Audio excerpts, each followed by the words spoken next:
1992ನೇ ಇಸ್ವಿಯಲ್ಲಿ ನಾನು ಕೂಡ ಕರಸೇವೆಗೆ ಭಾಗವಹಿಸಿದ್ದೆ. 21 ದಿನ ನಾನು ಕೂಡ ಅಯೋಧ್ಯೆ ಕರಸೇವೆಯಲ್ಲಿ ಉತ್ತರ ಪ್ರದೇಶದಲ್ಲಿದ್ದೆ.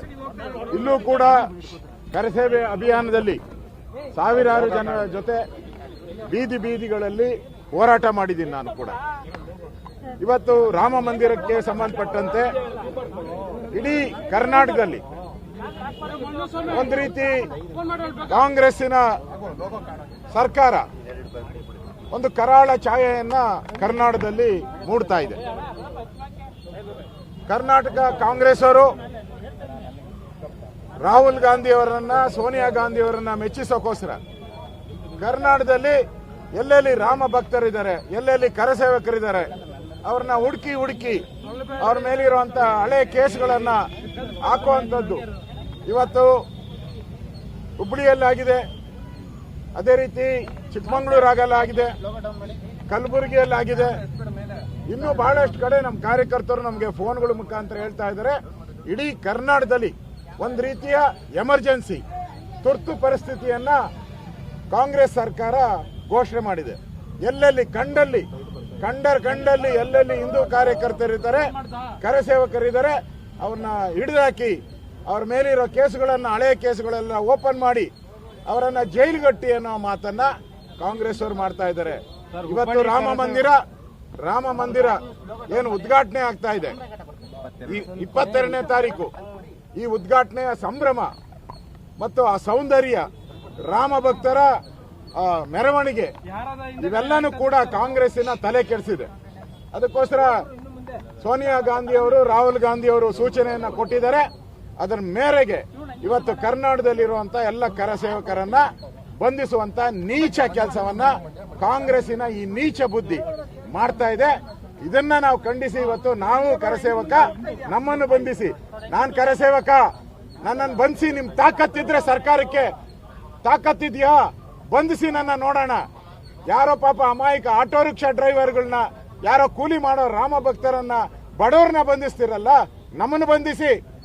ನಾನು ಕರಸೇವಕ, ಯಡಿಯೂರಪ್ಪನವರು ಕರಸೇವಕ, PC ಮೋಹನ್, ನಮ್ಮ ರವಿಕುಮಾರ್ ಅವರು ಎಲ್ಲ ನಾವು ಆ ಹೋರಾಟದಿಂದ ಬಂದಂತವರು. ಪ್ರಧಾನಮಂತ್ರಿ ನರೇಂದ್ರ ಮೋದಿ ಅವರು ಕೂಡ ಕರಸೇವೆಯಲ್ಲಿ ಪಾಲ್ಗೊಂಡಿದ್ದಂತವ್ರು. ನಿಮ್ ತಾಕತ್ತಿದ್ಯನ್ರಿ? ಯಾರೋ ಬಡಪಾಯಿಗಳನ್ನ, ಆಟೋ ರಿಕ್ಷಾ ಓಡೋ ಡ್ರೈವರ್ ಅನ್ನ, ಪಾಪ ಅವನಿಗೆ ಆಪರೇಷನ್ ಆಗಿ ಓಡಾಡೋ ಸ್ಥಿತಿಯಲ್ಲೂ ಇಲ್ಲ ಅಂತವ್ರ ಮೇಲೆ ನೀವು ಬ್ರಹ್ಮಾಸ್ತ್ರ ಬಿಡ್ತಿರಲ್ಲ, ನಾಚಿಕೆ ಆಗಲ್ವಾ ನಿಮ್ ಕಾಂಗ್ರೆಸ್ ಅವ್ರಿಗೆ? ಎಷ್ಟು ಜನ ಬಂಧಿಸಕ್ ನಿಮ್ ತಾಕತ್ತಿದೆ? ಕರ್ನಾಟಕದಲ್ಲಿ ಎಷ್ಟು ಜೈಲಿದೆ ನಿಮ್ದು? ಎಷ್ಟು ಜೈಲಿದೆ? ಆ ಜೈಲುಗಳೆಲ್ಲ ಓಪನ್ ಮಾಡಿ. ಲಕ್ಷಾಂತರ ಕಾರ್ಯಕರ್ತರು ರಾಮನಿಗೋಸ್ಕರ, ರಾಮ ಭಕ್ತರು ಇವತ್ತು ಬರೋಂಥದ್ದಕ್ಕೆ ಸಿದ್ಧ ಇದ್ದಾರೆ. ನಾವು ಸಿದ್ಧ ಇದ್ದೀರಿ. ಬನ್ನಿ ನೋಡೋಣ, ರಾಮ ಮಂದಿರ ಉದ್ಘಾಟನೆ ಆಗೋ ತಡೆಯಕ್ ಶಕ್ತಿ ನಿಮ್ಗಿದ್ಯಾ? ಸರ್, ಹುಬ್ಬಳ್ಳಿ ಕೇಸಲ್ಲಿ ಕಿಶೋರ್ ಮೇಲೆ 16 ಕೇಸು ಅಂತೇಳಿ ಪದೇ ಸರ್ಕಾರ ಹೇಳ್ತಾ ಇತ್ತು. ಈ 16 ಕೇಸಲ್ಲಿ 15 ಕೇಸ್ ಈಗಾಗಲೇ ಖುಲಾಸೆ ಆಗಿದೆ ಅಂತೇಳಿ ದಾಖಲೆಗಳು ಸಿಕ್ಕಿರೋದು.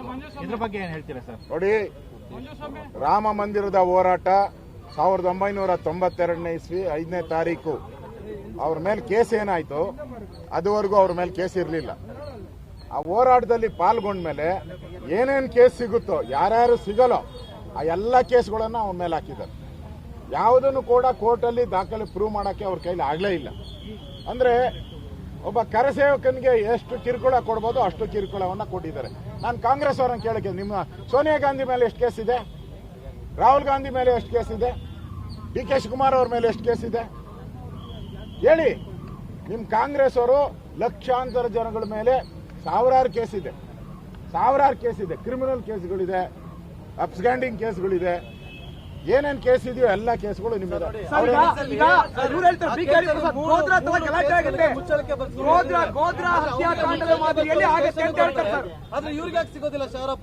ಅಂದ್ರೆ ಅಬ್ಸ್ಟ್ಯಾಂಡಿಂಗ್ ಚಾರ್ಜ್ ಶೀಟ್ ಹಾಕಿರೋಂಥದ್ದು. ಯಾಕಂದ್ರೆ 1992 ಕೇಸ್ಗೆ ಅಬ್ಸ್ಟ್ಯಾಂಡಿಂಗ್ ಚಾರ್ಜ್ ಶೀಟ್ ಹಾಕಿದ್ದಾರೆ. 2018ರಲ್ಲೂ ಕೂಡ ಮುಚ್ಚಳಿಕೆ ಬರ್ಕೊಂಡಿದ್ದಾರೆ. ಅಲ್ಲ, ಆತ 3 ಸತಿ ಬಂದಿದ್ದಾರೆ. 3 ಸರಿ ಅಲ್ಲ, 30 ಸರಿ ಹೋಗಿದ್ದಾರೆ.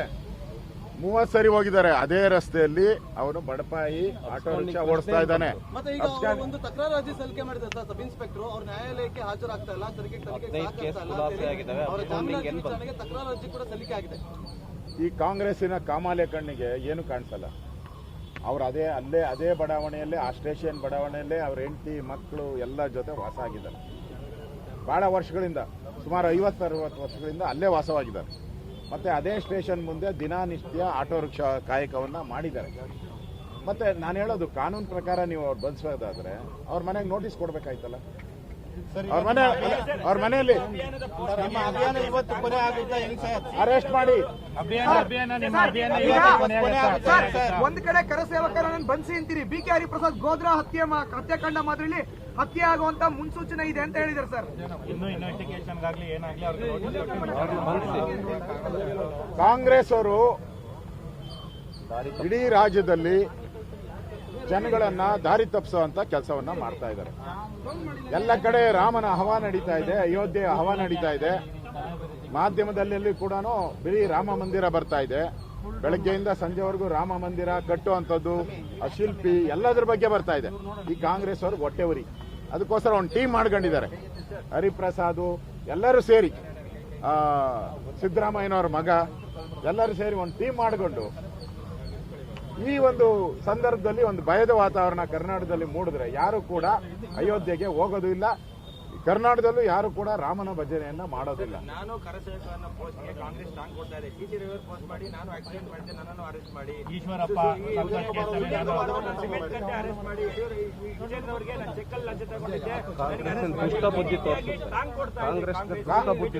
ಹಂಗಾರೆ ರಾಹುಲ್ ಗಾಂಧಿ ಏನ್ ಮಾಡಿದ್ರು? ಜೈಲಿಗೆ ಅವರ ಶಿಕ್ಷೆ ಆಗಿದೆಯಲ್ಲ, ಅದಕ್ಕೆ ಏನ್ ಪನಿಷ್ಮೆಂಟ್ ಕೊಡ್ತೀರಾ?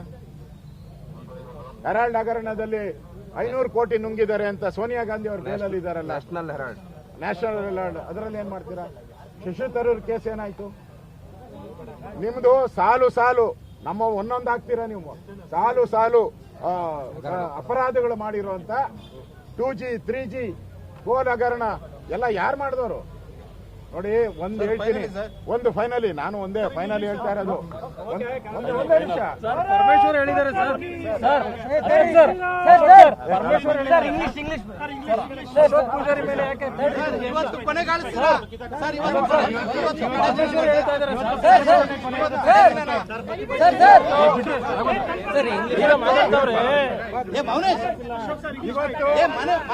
ಇಂಗ್ಲಿಷ್ ರಾಮ ಭಕ್ತರನ್ನ ಬೀಳಿಸ್ತಾ ಇದ್ರಪ್ಪ. ತಡೆಯುವಂತ ಪ್ರಯತ್ನವನ್ನ ನೀವು ಮಾಡ್ತಾ ಇದ್ದೀರಾ.